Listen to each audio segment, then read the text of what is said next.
fumbling the bag, messing up when the stakes are high, or losing out on a usually financial gain, aka when you got a whole wide open layup and you smoke it. Now there are a lot of characters in fiction who have fumbled the bag.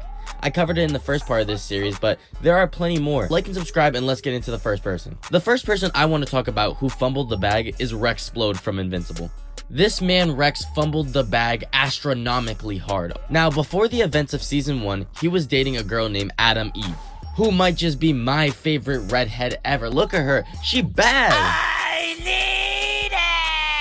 To be honest, they were a good couple. It seemed like they really loved each other. They had known each other for so long, and they had grown up meeting each other, so it was kind of like a middle school crush. Anyways, after Omni-Man obliterated the Guardians of the Globe, he did absolute so much damage to them. They held a funeral in which Adam Eve attended, but Splode didn't go to, which had me thinking, why is Rex not going to the funeral of the biggest superhero group in the entire world? Does bro really not care that much? Anyways, Eve heads back to the headquarters, and when she's looking at her locker, she runs into Duplicate. Duplicate's cool and all, but she ain't no Adam Eve, alright? Very gorgeous to me. And she could tell that Kate is nervy when she sees her. She just is talking weird, she's stuttering her words, she's looking around, just looking all suspicious. So obviously, Eve catches on and goes into the shower to see what Kate could be hiding. And guess what she finds? Splode with 2 other clones of Duplicate. So now you're telling me that Splode was in the shower with 3 different girls technically? Hey, let me give you my props first, my boy. But one moment doesn't justify losing this bag. The relationship that him and Eve had was solid, so for him to just throw that away, are you stupid, bro? So now, not only did he lose his girlfriend, Kate doesn't even end up getting with him. She gets with a mortal.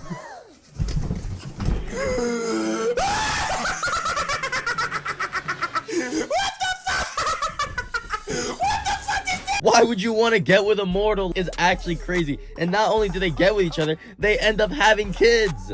Finally, when Amber and Mark break up, mind you, I hate Amber. I hate you.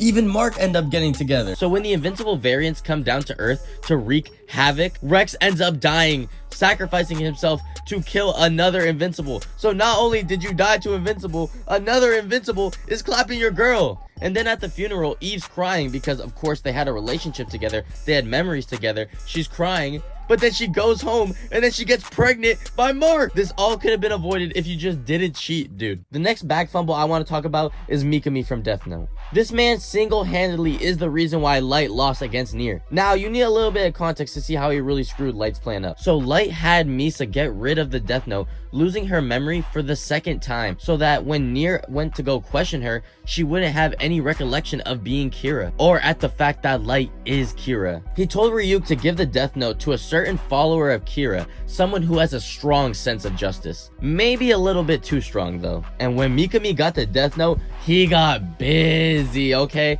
I'm talking about writing page after page. And look at him, why is he writing like that? Like, just say a place to write, but he kind of cold though, I'm not gonna lie, kind of cold. This man feeling like a keyboard saying delete after every time he would write a name, bro. If I took a shot after every time he said delete, I might just die from alcohol poisoning, okay? Later on, he ends up deleting Demigara, who happens to be the president of Sakura TV. And if you don't know, Sakura TV is a news channel that 100% supports Kira. They even helped revealing the 3rd Kira, Higuchi, and led to the revealing of the Death Note to most people. The new spokesperson of Sakura TV ends up being a girl named Kiyomi Takada, who happens to be a girl that Light dated in college. He ends up setting up a meeting with her with no cameras allowed, allowing them to pass by notes with no one knowing. This is when he reveals himself to her as Kira, and making Takada the middleman so he could communicate with Mikami and tell him what to do. And this always confused me how fast Nier was able to find out that Mikami was the 3rd or 4th fake Kira, but he's so smart that it probably makes sense that he would be able to do that. So he had someone from his group follow Mikami, and he saw that Mikami always had a routine. He would go to the bank and the gym like it was a set in stone schedule, never breaking that schedule or routine ever. He had Mikami carry a fake Death Note with the real one hidden away, so that if Nier ever thought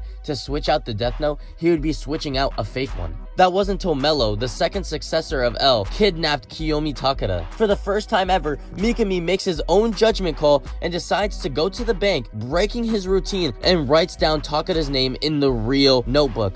But there's a problem with that. Light already did that on a piece of paper that he burned, so there should be no proof of that. And this ultimately leads to Nier taking the real Death Note and why Light lost. And when Light found out that's the reason why he lost, look at the way that he looks at Mikami. Some people say that Light's mistake was always just trusting someone else. The last bag fumble is from Breaking Bad, Skyler White. Now, when I think about Skyler White, the only thing I could do is take a sigh and a deep breath. Because she is so unlikable, and that birthday scene honestly haunts me at night to this day. This woman is such an annoying hypocrite. When she finds out what Walter is doing, she helps him, but then she grows resentment for him and then ends up having an affair with this man named Ted Beneke, who she knew from a long time ago. Now, this man Ted, he's such a great guy. The only thing wrong with him is that he's committing tax fraud. But tax fraud, oh, that's not bad as making crystal meth, so let me help you with that. At least that's Skyler's logic. She helps Ted wearing revealing clothes, trying to get people off his back, and then takes the liberty of taking $600,000 of Walter White's money and giving it to him to pay back his IRS debt, which he uses on a car he doesn't even spend on his debt. Mind you, she has no right to do that. When Walt finds out, Walt had a plan to use the money and run away with his family, but since it wasn't there, he had nothing to do but laugh at the situation because, Skyler, you're so dumb. Why would you do that? And not only that, Ted ends up trying to run away, gets hit, and then he gets put in this vegetative state. I'll be crying if I look like that too, bro. In a way, you could blame Skyler for why Hank died, because if Walt was able to run away, then Hank and Gomi wouldn't have died. At least, these are the bag fumbles for these videos. If you got any more character suggestions or any more video ideas, make sure to leave them down in the comments down below. I know it's been a while, but make sure to subscribe for the next video, and peace.